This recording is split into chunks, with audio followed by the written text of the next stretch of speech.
तो वहीं लखनऊ में साइबर ठगी के एक बड़े नेटवर्क का पर्दाफाश हुआ है।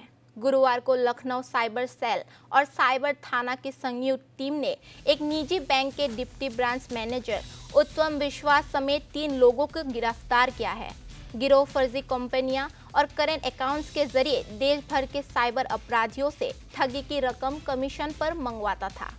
अन्य गिरफ्तार आरोपी है उमाकांत वर्मा और राजीव विश्वास।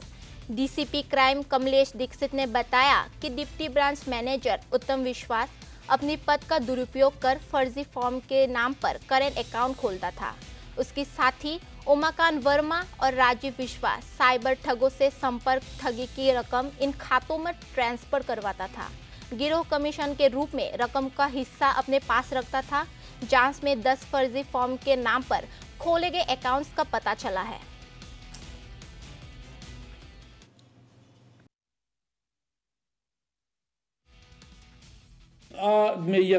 इसके द्वारा कई बैंकों में खुद भी इसका जो उत्तम विश्वास है, इसका खुद भी कई बैंक्स में अकाउंट्स है। यस बैंक, बंधन बैंक और कई बैंक में इसके खुद के अपने अकाउंट। ये काम तो कर रहा था इंडसइंड बैंक में, तो वहां तो था ही। अन्य कई बैंकों में इसका खुद का अकाउंट है। साथ ही दूसरे लोगों को भी इसने, जो उमाकांत जो पकड़े गए हैं और साथी, उनको भी कई और बैंक्स में भी अकाउंट्स खुलवा रखा था। तो ये वो है, मतलब मल्टी लेवल पे है, जिसमें अभी और चीजें भी निकल के आएंगी। अन्य जगहों के भी अकाउंट्स इनके द्वारा प्रोवाइड करा जा रहे थे और इसमें कुछ सीनियर लेवल की भी भूमिका की तरफ इसके द्वारा बताया गया है, जिनकी भी जांच चल रही है। उस बिंदु पे भी छानबीन किया जा रहा है।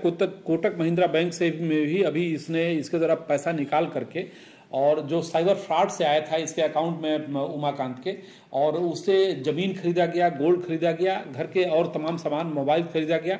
तो ये सब चीजें ली गई। इनके पास से 30,000 रुपये, 5 मोबाइल, 6 ATM कार्ड, 2 आधार और 1 पैन कार्ड मिला है। तो इसमें जहां जहां भी इनके अकाउंट है, उनके भी जो सुपरवाइजिंग लेवल में है, उन पे सब पे परीक्षण किया जा रहा है, जांच की जा रही है, और जो भी तथ्य आएगा ये जो 10-20% जो है अकाउंट में पैसा आया साइबर फ्रॉड करके, और अकाउंट में जो पैसा आया, तो उतना 10-20%, किसी में 30% हुआ, किसी में 40%।